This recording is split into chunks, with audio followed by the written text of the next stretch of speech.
We all get those tiny pockets of free time, just 3 minutes after class, during a lunch break, or right before bed.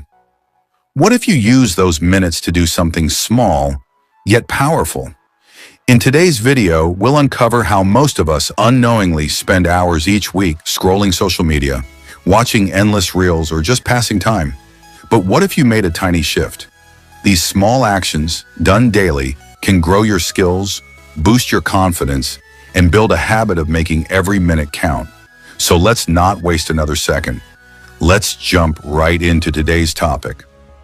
Watch till the end. You might just unlock a new version of yourself. And if this video helps you even a little, please give it a like. Have questions or thoughts? Share them in the comments, and don't forget to subscribe for more helpful content like